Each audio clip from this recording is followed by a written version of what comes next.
On Saturday, March 27, 1977, the largest plane crash in the history of mankind occurred on the island of Tenerife. Two Boeing 747s collide on the runway.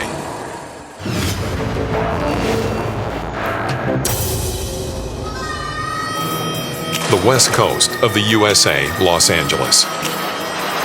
A Boeing 747 from Pan American Airlines takes off for the Canary Islands. The flight is a tourist charter. The flight will take them first to New York to pick up passengers before heading for their final destination. There are no empty seats on the 380-seat airliner. Basically, these are pensioners who are leaving on a sea cruise from the Canary Islands. In New York, the crew changes and 56-year-old Victor Grubbs takes the pilot's seat. With him in the cockpit are the co-pilot and the flight engineer. While the Pan American is en route, another Boeing 747 belonging to KLM takes off from Amsterdam, also en route to the Canary Islands. This is also a charter flight full of passengers. The captain was Jacob Van Zanten. Although Van Zanten was a flight instructor and had many hours in the cockpit, it had been several months since he had been in the cockpit of a real aircraft. His co-pilot was Klaus Mears. Van Zanten had been his trainer and had recently certified him on the 747. Although inexperienced on 747s, he had over 9,000 hours of flight time in various aircraft. Also flying with them is 49-year-old flight engineer Willem Schroeder. He is an experienced specialist who is not afraid to speak his mind in the cockpit. Meanwhile, while both Boeings were flying to the Canary Airport in Las Palmas, two young men entered the airport and left a bag with a bomb near the check-in counters. The political situation in those days was unstable. A group of separatists fought for independence from Spain and were trying to gain attention. At 1 p.m., a stranger calls the airport and announces there are several bombs in the airport building and they have 15 minutes to evacuate. 15 minutes later, a bomb explodes, and the roof of the Las Palmas airport is partially collapsed. The airport is officially closed in order to search for other bombs. By this point, KLM's Boeing is in a holding pattern above Las Palmas. Due to the bomb threats, all flights bound for Las Palmas are redirected towards Tenerife. The Pan American flight also arrives a half hour later and is redirected as well. But the Tenerife airport is not designed for such heavy traffic. The incoming planes overwhelm the small airport, with some having to be parked on taxiways. Tenerife Airport is situated on a 600-meter high hill. Due to the elevation, clouds sometimes drop to ground level, and mist forms very quickly. The visibility can change rapidly in just a few minutes. When both Boeings arrive at the airport, the visibility was good, but things are starting to change quickly. The KLM's captain believes that the stopover will be brief, and at first he decides not to let passengers disembark. But after 20 minutes, it becomes clear that they will be delayed at Tenerife for some time, and Van Zanten decides to let the passengers disembark. Because of this, the Pan American, which had arrived next, wasn't allowed to let people disembark into the airport because of its small size. The Pan American crew attempted to alleviate the situation by getting portable steps so that people could get out and get some fresh air.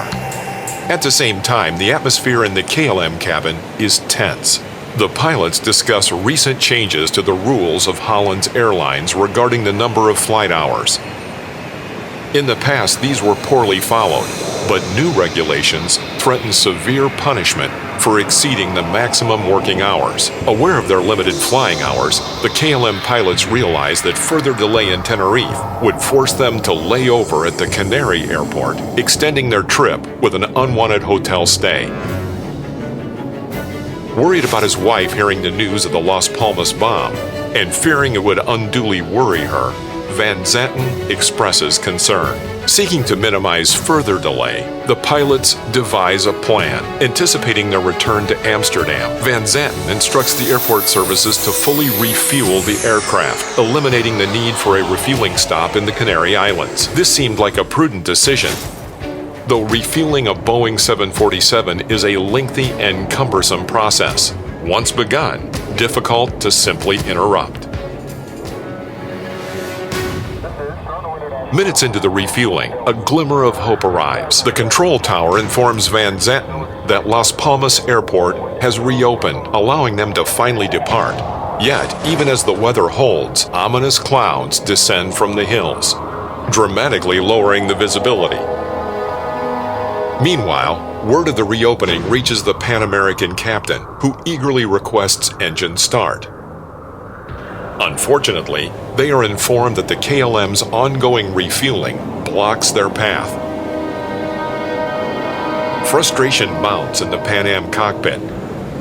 How long is the refueling going to take? 20 to 30 minutes. Prompting Captain Grubbs to dispatch his crew to assess the possibility of squeezing past the KLM and onto the taxiway. The verdict is grim. A mere 6 meters stand between them and freedom. As passengers reboarded the KLM Boeing, one passenger was absent, Rabina Van Landshot. Her boyfriend lived on Tenerife, and she got permission and decided to stay behind with him, rather than fly to Las Palmas and then fly back the next day. A decision that would save her life. With refueling complete, the KLM crew meticulously reviewed their checklists. Van Zanten initially urging calm and focus. He would later succumb to the mounting pressure, his tone shifting to urgency. The Dutch Boeing was instructed to enter the runway and turn onto the third taxiway. There was some confusion regarding which taxiway they should use, and the controller clarifies his decision. 80, correction, 4805, taxi straight ahead for the runway and make a backtrack. Roger, make a backtrack. Half a minute later, Van Zanten checks with the controller whether to turn on the first taxiway or not. Approach, you want us to turn left at Charlie 1, taxiway Charlie 1? Negative.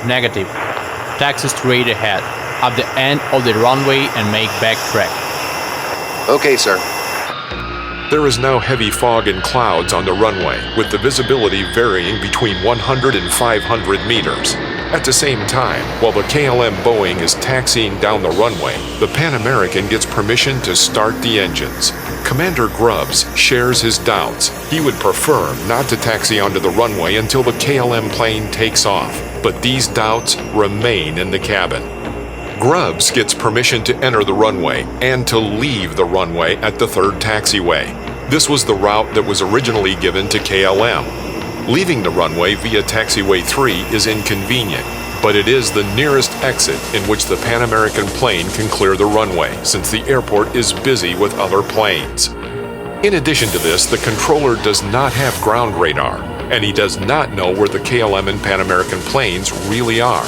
In cases of poor visibility, their actual locations are reported by the crew themselves. It is also noted that the controller's English leaves much to be desired. Would you confirm that you want the Clipper 1736 to turn left at the third intersection? The 010, 1230, 01. Very good, thank you.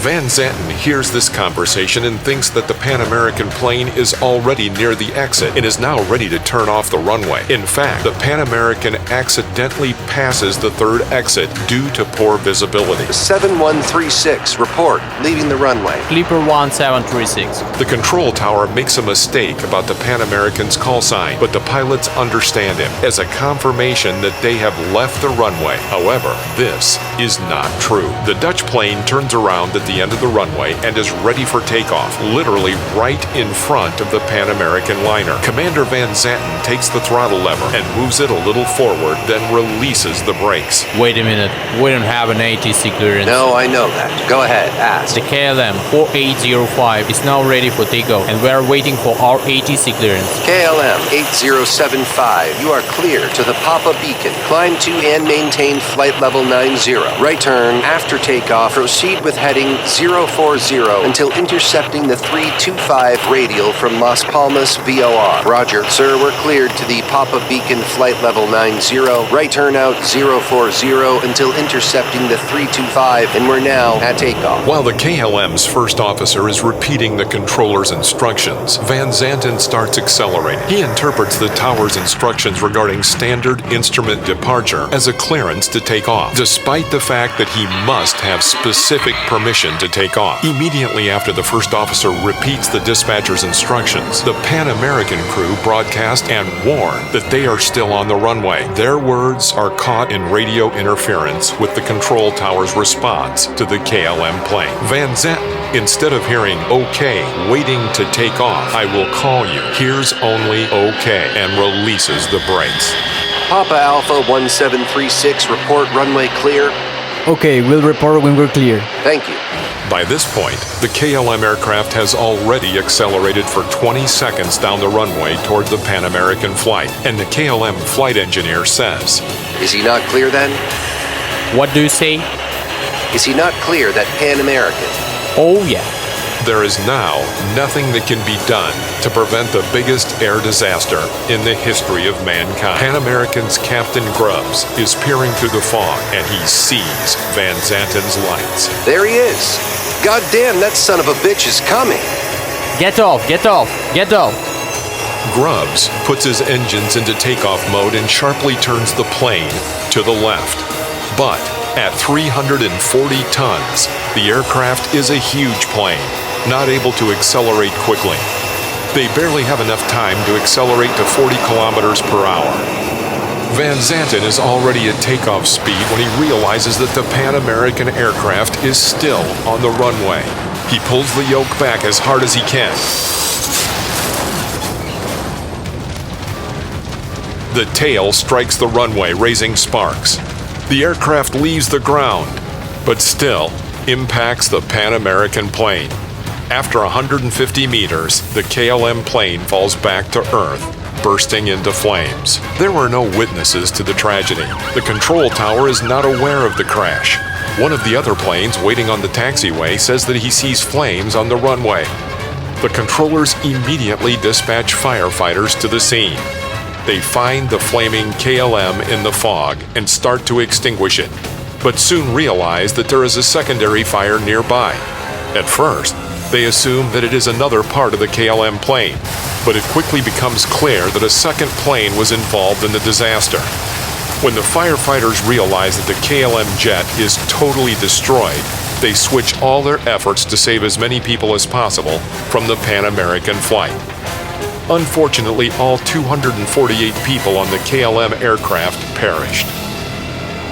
335 people died on the Pan American plane. 61 survived, including the crew. This collision of two jumbo jets remains the most devastating air crash in human history. In total, 583 people died. The majority of the blame was placed on the commander of the KLM flight, Jacob Van Zanten. He was the one who started to take off without explicit permission from the controller. The KLM company eventually takes responsibility with settlements for the dead and injured ranging from $58,000 to $600,000. After this air crash, some radio communication rules were changed. Short verbal responses such as "okay" or "roger" became impossible without repeating the received message. The word takeoff became used only when an aircraft receives direct instructions to take off. In all other cases, they switched to saying departure instead. Here's the opinion of airline pilot Jean Nans. The mistake made by the Boeing captain of KLM in the Tenerife fundamentally changed attitudes towards safety in both aviation and medicine. The crew almost recognized the error, But instead of preventing its escalation into a catastrophe, they convinced themselves that their captain could not be wrong. 22 years later, on April 1st, 1999, two jumbo jets almost collide again at Chicago's O'Hare Airport. A Chinese Boeing 747 transport, which had just landed, accidentally turned off the runway. It was returning back to the runway when a fully loaded Korean passenger Boeing 747 was taking off on the same runway. The Korean pilots pulled the yokes, and the plane missed the Chinese Boeing by just 20 meters.